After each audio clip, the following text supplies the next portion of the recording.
Olá, turma. Sejam bem-vindos a mais uma aula de radiobiologia. Hoje nós iremos abordar o conteúdo de interação da radiação com a matéria. Dentro disso tudo, nós iremos falar de 6 efeitos que acontecem quando a radiação ela entra em contato com o nosso tecido, certo?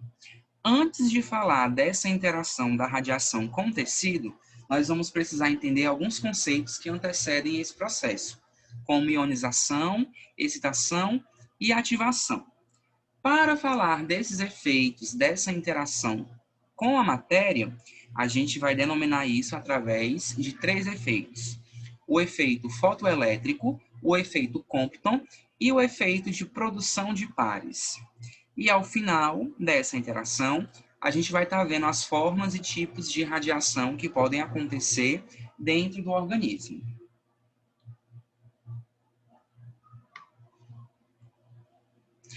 Então, ainda falando um pouco sobre aquele quesito de física das radiações, a gente já comentou, inclusive, sobre um desses processos. A gente precisa entender que quando a radiação ela interage com os átomos do nosso corpo, ela pode provocar alguns mecanismos, certo? O primeiro mecanismo que a gente vai ver, ele se chama ionização. Além dele, existem outros dois, tá? Eu dou um foco na ionização porque é o mecanismo principal, mas ainda existe esse mecanismo de excitação atômica ou molecular e o mecanismo de ativação, tá? Então, nós vamos iniciar falando sobre a ionização, tá? Que é um mecanismo muito conhecido e que, inclusive, a gente já discutiu em aulas anteriores, certo? Então, quando eu falo de ionizar, eu falo de mudar a estrutura de um local, mais exclusivamente de uma molécula, de um átomo, tá bom? Então, aqui na ionização, eu tenho elétrons sendo removidos dos orbitais. Então, lembra, na nossa aula de noções de física das radiações, que a eletrosfera ela é composta por níveis de energia, por subníveis de energia e por orbitais, que é o local onde a gente vai estar encontrando os elétrons com maior abundância. Então, quando os elétrons presentes nesses orbitais, eles são expulsos, eles são ejetados desse local chamado de orbital, eu tenho o processo de ionização, tá bem? Então, eu vou ter aí elétrons livres fora de um meio que podem agora não ser tão positivos quanto a esse processo, tá, de interação, pois eles começam a danificar a estrutura através de quebra de ligações químicas, tá bom? Então, esses elétrons, eles podem se caracterizar por elétrons livres de alta energia, íons positivos ou radicais livres, tá bom? Os três podem estar aí causando alterações dentro da molécula da estrutura em questão, né? Então, observe nessa imagem que nós temos um átomo, tá? Aqui ao centro nós temos o núcleo, onde eu vou ter prótons e nêutrons, e aqui eu tenho a eletrosfera, tem os orbitais com vários elétrons.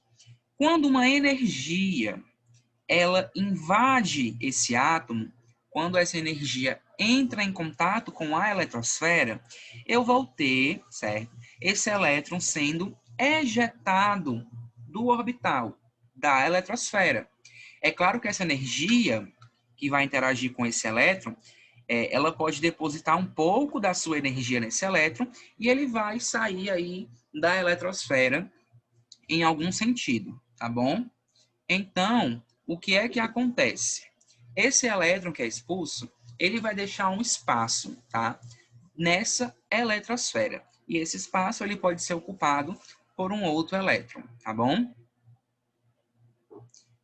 A excitação, ela acontece através de uma interação onde os elétrons, eles são deslocados dos orbitais, tá? Porém, eles podem retornar, tá? Aqui na ionização, eu disse que o elétron ele é ejetado, ele sai da eletrosfera e um outro elétron vai ocupar o espaço desse elétron que saiu aqui desse orbital. Quando um outro elétron ocupa esse local, eu tenho esse processo de excitação. Eu tenho esse processo, tá, de deslocamento. O elétron, ele sai de uma camada para outra.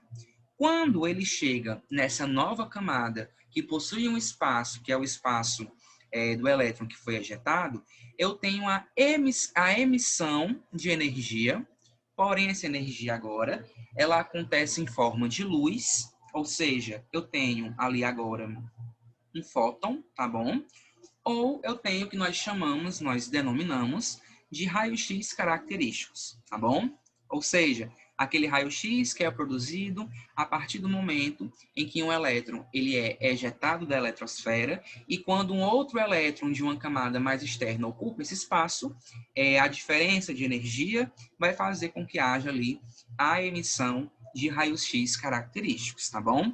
Então, nessa imagem, observa que aqui a gente tem um processo de excitação, nesse segundo exemplo, a qual um elétron, que no caso é esse aqui, ele foi ejetado e agora eu tenho um buraco aqui sem nada.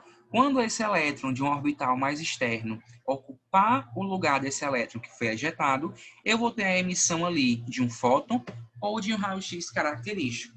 Então, esse processo de deslocamento de um elétron de um local para o outro é o que eu denomino de excitação. A ativação, ela vai acontecer através de uma interação com o núcleo do átomo, tá bom?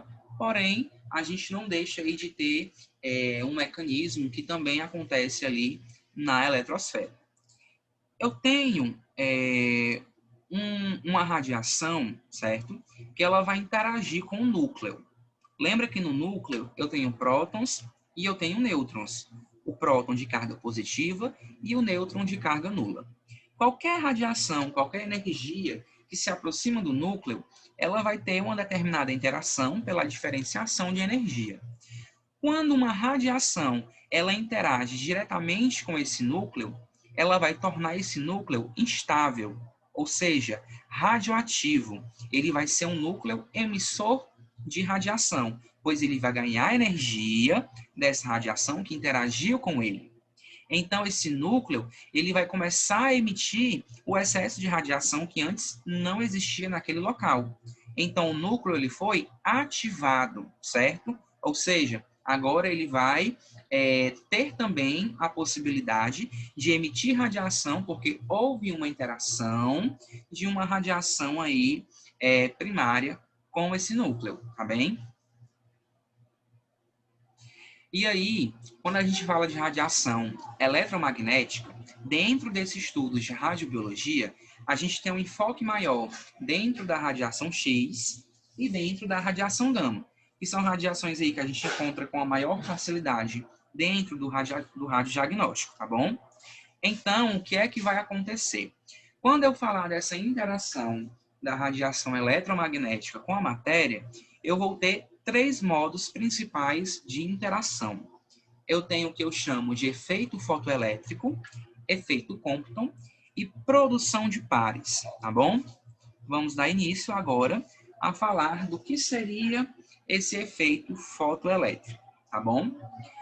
Aqui, como referência, o livro Tawata, que é um livro aí super conceituado dentro da radiobiologia, da radioproteção e da dosimetria, ele nos diz que o efeito fotoelétrico ele é caracterizado pela transferência total da energia da radiação X ou gama, certo?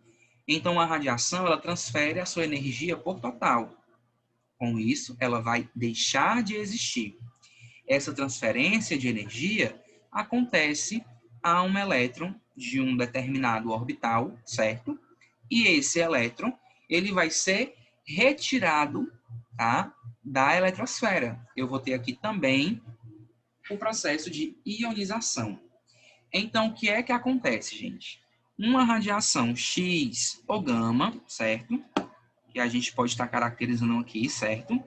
Ela vai interagir com esse átomo, no caso, com a eletrosfera, e ela vai interagir com o elétron, tá bom? Dentro dessa interação, eu tenho uma transferência de energia dessa radiação X ou gama, tá bom? E aí essa transferência de energia vai excitar, tá bom? Esse elétron, fazendo com que ele seja expelido, seja ejetado. Ele vai sair do orbital, ele vai cair fora da eletrosfera, tá bom? Só que agora a gente vai ter aí uma energia cinética pré-definida. O que é energia cinética? É energia de movimento, tá bom? Pois essa radiação X ou gama, ela já tem ali uma energia pré-estabelecida, ela vai interagir com o elétron, ela vai transferir a sua energia por total para esse elétron. Então a gente já tem aí uma noção do quanto de energia que foi colocado dentro desse elétron. Esse impulso de energização faz com que ele saia da eletrosfera. Então, eu vou ter aqui o processo de ionização, tá bom? Então, vai ficar um buraquinho ali, pronto para que outro elétron ocupe aquele local e exista aí uma nova emissão de radiação, tá bem? E aí, o que é que acontece, tá? Quando essa radiação interage com o elétron, a gente pode ter aí uma variação quanto à direção a qual esse elétron vai sair da eletrosfera. A gente pode pensar que, dependendo da energia da radiação, o elétron ele pode ser, por exemplo, tá, ejetado para cima ou para baixo, tá bom? E aí essa direção de saída, ela vai ser aí predominante, ela vai depender, certo, do que nós chamamos de radiação, tá, de baixas energias. Ou ainda, para algum átomo, né, a qual o elemento químico presente ali, ele seja ali de um número atômico elevado, tá bom? Então, gente, levando para o radiodiagnóstico, levando ali para a prática de fazer uma radiografia, esse efeito fotoelétrico, ele acontece sim, tá? Ele acontece através de um conceito que nós denominamos, tá bom? De radiação secundária, tá bem? O que é que acontece? Quando eu faço uma radiografia, eu vou ter a radiação que vai sair do cabeçote, que vai interagir com o paciente, que vai interagir com um receptor de imagem, para que a imagem seja formada. Porém, na hora que aquela radiação sai do cabeçote, eu vou ter o que eu chamo de radiação secundária. É uma radiação que ela vai estar ali proveniente em algum local e que ela não vai ser aproveitada para formar a imagem, tá bom? Então, é um exemplo, tá, que a gente pode estar atribuindo a esse efeito fotoelétrico dentro do radiodiagnóstico.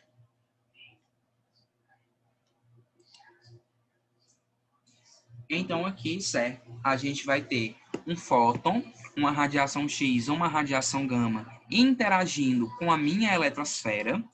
Quando ela interagir com o elétron, ela vai depositar toda a sua energia nesse elétron, fazendo com que ele seja ejetado da eletrosfera.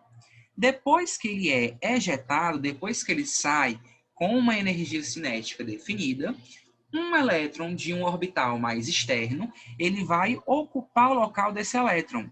Então, eu vou ter aqui a emissão de radiação característica. Então, veja que dentro do efeito fotoelétrico, eu já tenho aí dois conceitos, né? Duas palavras-chave muito importantes.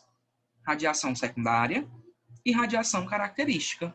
No caso, essa radiação característica, ela que vai servir para o exame.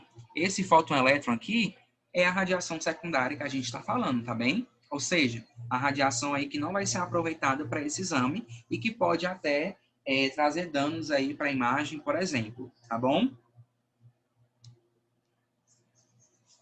Então, resumindo, uma parte da energia é utilizada para realizar o trabalho de extração do elétron, tá? Ou seja, para expulsar o elétron da eletrosfera, e o restante vai se transformar em energia cinética desse mesmo elétron quando ele é ejetado da eletrosfera. Então, isso é o que nós chamamos de efeito fotoelétrico. Um segundo efeito que nós devemos comentar é o efeito Compton, tá bom? Esse efeito Compton, ele se caracteriza, tá, por um espalhamento que acontece durante essa interação. Então, o que é que o livro Talata nos diz? Que no efeito Compton, o fóton é espalhado por um elétron de baixa energia de ligação. Essa energia de ligação é a energia que o prende na eletrosfera, tá bom? Então, aqui eu tenho um fóton, tá? Um fóton incidente que interage com um átomo mais externo da eletrosfera, jogando ele ali para o meio, ejetando ele, expulsando ele daquele local. Tenho novamente o processo de ionização. A gente consegue estar observando aqui nessa imagem. Essa radiação X ou gama interage com o elétron mais externo e ele é ejetado da eletrosfera, tá bom? Porém, o que é que vai acontecer? Se vocês observarem nessa imagem, eu tenho aqui a energia cinética inferior e aqui superior eu tenho aqui a energia do fóton ainda, tá bom? Sabe por que eu ainda tenho essa energia do fóton? Porque aqui nesse efeito eu não vou ter a deposição total de energia no elétron, diferente do efeito fotoelétrico, tá bom? Aqui esse fóton ele vai continuar a sua trajetória, porém ele vai se propagar em uma direção diferente da que ele incidiu aqui no elétron. Vê que está perpendicular e depois que interage, esse fóton vai sair em outra direção, tá? E agora, esse fóton não vai ter a mesma energia de quando ele incidiu no elétron, tá bom? Pois parte da energia que ele tinha é depositada aqui nesse elétron para que ele tenha uma energia cinética. Então, vamos imaginar que eu tenho 100% de energia, interage com o elétron, 50 vai para a energia cinética e 50 vai para que o fóton continue a ser propagado. Então, eu tenho ali um efeito que também pode ser chamado de efeito de espalhamento ou efeito de espalhamento Compton, porque o fóton interage com o elétron e ele vai continuar a sua trajetória, porém, em uma outra direção, com uma energia totalmente diferente daquela que ele incidiu, tá bem? Novamente, o meu fóton vai incidir com o elétron mais externo, tá? Provoca o efeito de ionização e esse fóton ele vai continuar a sua trajetória numa direção diferente. Eu vou ter um fóton espalhado. Aqui, quando ele incide, eu tenho um grau de energia, tá? E depois que ele continua a sua trajetória, eu tenho um grau de energia reduzido, pois uma porcentagem dessa energia vai fazer, né, vai dar o que nós chamamos de energia cinética a esse elétron que é ejetado da eletrosfera. Na produção de pares, o que é que vai acontecer, certo? Eu tenho um efeito que ele vai acontecer principalmente na área, né, levando para a prática, da radioterapia e da radiologia industrial. Isso porque aqui eu tenho um efeito predominante a radiações de alta energia, tá? No caso, fótons aí que têm uma energia superior, tá? A 1,022 MeV, tá bom? E aí, o que é que vai acontecer? Aqui eu vou ter esse fóton, né? Essa radiação de alta energia interagindo com um elétron. Só que aqui, essa interação, ela vai fazer com que essa radiação ela se aproxime do núcleo, tá bom? E quando ela se aproximar do núcleo, eu vou ter ali uma influência de energização presente dentro desse núcleo, já que ele tem uma energia diferente dessa radiação.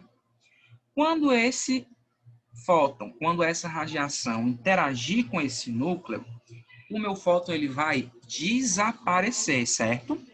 E quando ele desaparece, ele dá origem a duas partículas.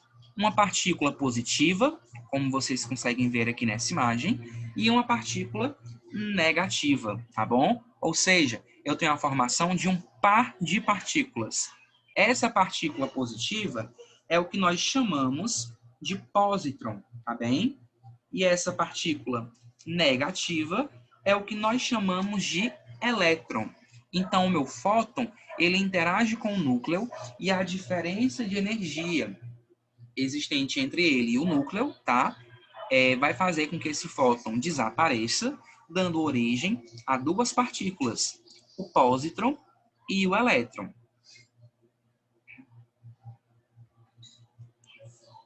Tá bom? Então, esses são os três tipos de interação da radiação eletromagnética com a matéria. Efeito fotoelétrico, efeito Compton e produção de pares, tá bem? Agora nós vamos ver as formas e os tipos de irradiação que acontecem dentro do nosso estudo, tá? De radiologia. Essa forma de irradiação, ela depende do processo que está sendo feito, tá bom? Numa radiografia, eu tenho um tipo de radiação, na radioterapia, eu tenho outro tipo, e cada tipo, cada forma, vai trazer, pode ocasionar, efeitos biológicos diferentes ao organismo de um indivíduo, tá bom? Então, nós, seres humanos, nós que trabalhamos com a radiação, podemos sofrer irradiação total no corpo todo ou apenas em um local do corpo. É uma irradiação localizada, tá bom? Esse tipo de radiação pode acontecer todos os dias, pode acontecer uma vez na sua vida e pode acontecer em um período de tempo, porém com intervalos, tá bom?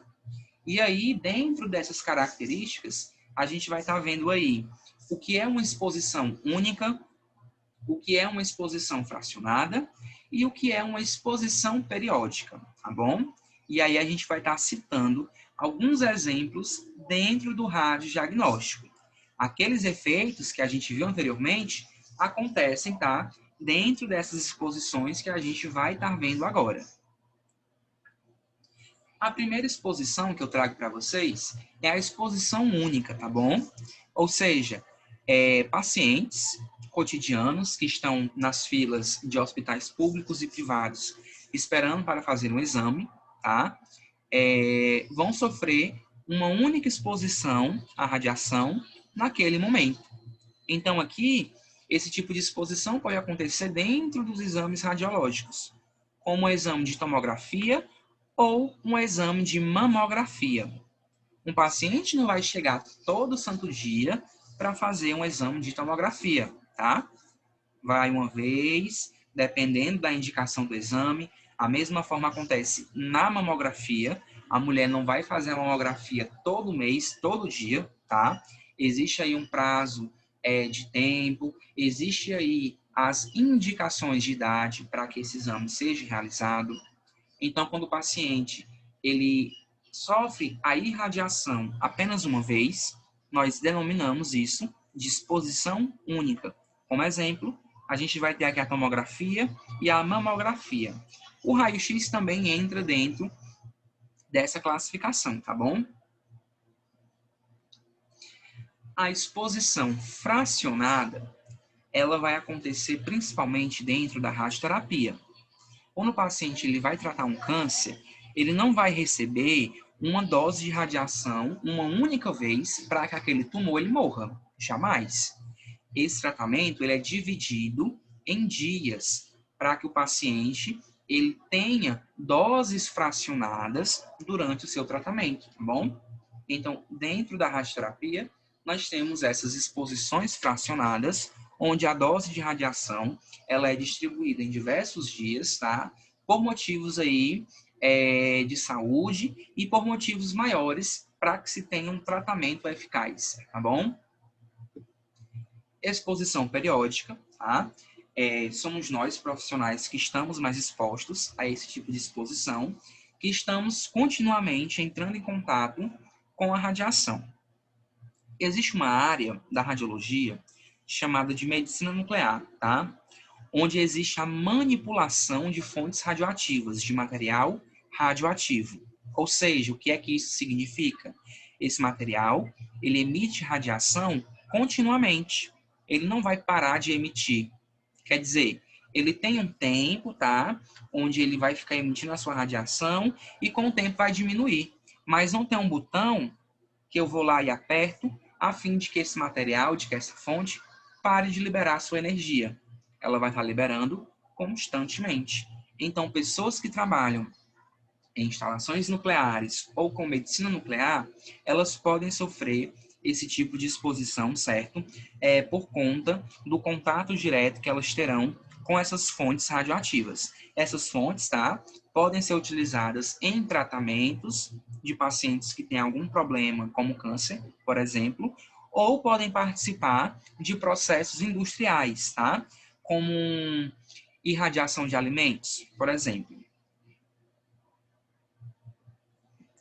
Essas exposições, elas podem atingir o organismo de diferentes formas. Eu posso ter uma exposição interna e eu posso ter uma exposição externa. Quando eu falo de uma exposição interna, eu tenho a entrada de um material radioativo dentro do meu corpo. Essa entrada, ela pode acontecer de 3 formas.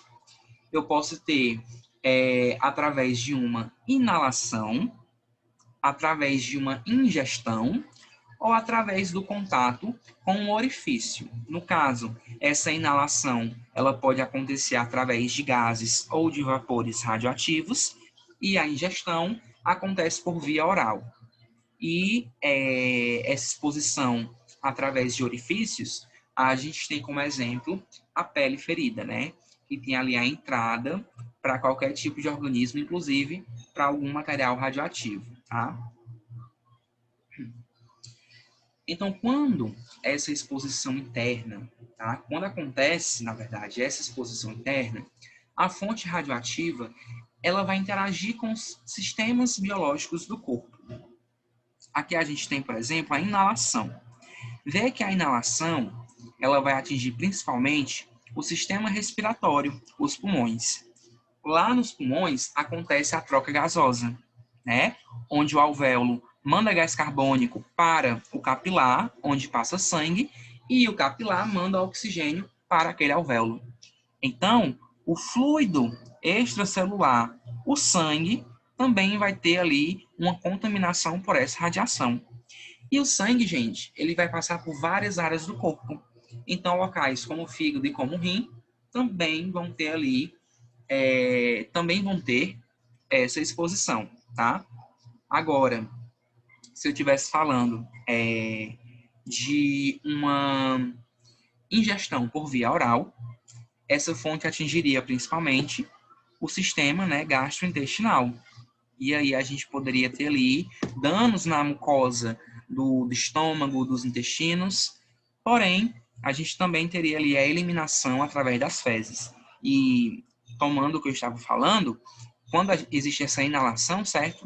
Essa fonte, como ela se deposita no sangue, o sangue vai ser filtrado ali pela região do rim, pela região do fígado, então, consequentemente, pode estar sendo eliminado pela urina também, tá bom? Porém, o contato que o paciente teve pode trazer algum dano. Não é porque ele elimina que ele vai sair ileso disso, tá bem? E aí, gente, essa exposição interna, ela se caracteriza dependendo do tipo de radiação. Como a gente já viu na aula anterior, a radiação alfa, quando ela está em contato direto com o organismo, quando eu tenho uma exposição interna com uma fonte radioativa emissora de partículas alfa, o meu dano vai ser maior, porque a nocividade dela tem um grau muito elevado quando em contato com o organismo, né? Então, essas exposições internas, elas vão trazer aí prejuízos, principalmente quando nós falamos, tá? Das radiações alfa, tá bom? A exposição externa, ela pode acontecer de 3 formas. Eu posso ter uma exposição que eu chamo de exposição de corpo inteiro, exposição parcial ou exposição colimada. A forma de exposição está diretamente ligada à prática ou exame que está sendo realizado. Quando eu falar de exposição de corpo inteiro, eu tenho como exemplo aqui, né, um operador de gammagrafia. Gammagrafia é um raio-x dentro da radiologia industrial que utiliza uma fonte radioativa. Ele sofre irradiação de corpo inteiro, ou seja, a fonte vai irradiar o corpo dele todinho. Na sua rotina de expor, irradiar a peça, recolher e transportar a fonte. Ou seja, possivelmente esse operador ele está radiografando alguma peça, alguma tubulação, né? E aí ele expõe a peça à radiação, recolhe a peça, transporta o equipamento que tem a fonte. E isso faz com que o corpo todo seja irradiado, tenha a exposição externa com a radiação. A exposição parcial, ela acontece em alguns acidentes, tá bem? Como a perda e posterior resgate de fontes de irradiadores, tá bom? Então, uma pessoa que trabalha ali na medicina nuclear, manipulando radionuclídeos, né, expõe bastante as mãos. Então, o que é que acontece? Eu tenho uma exposição parcial, apenas a região da mão vai estar sendo irradiada, vai estar tendo contato com a radiação. Já a exposição colimada, tá? Ela acontece, por exemplo, dentro do tratamento radioterápico, tá? Onde a exposição do tumor a feixes colimados de radiação é feita com precisão e exatidão. Na radioterapia, o meu feixe de radiação vai estar diretamente colimado, vai estar focado apenas no local onde tem o tumor. Se eu fizer um raio-x de tórax, eu não vou irradiar meu abdômen ou meu crânio, eu vou irradiar apenas o tórax. A exposição, ela vai ser colimada, tá? Então, aqui, a exposição acontece apenas no local de interesse a ser feito o exame, tratamento ou qualquer que seja o procedimento que envolva a radiação. Então, na próxima aula, a gente vai falar sobre as danificações celulares que são causadas pela radiação, certo? Qualquer dúvida em relação à aula de hoje, vocês podem estar deixando lá no Google Classroom, tá bom? Bons estudos e até a próxima aula.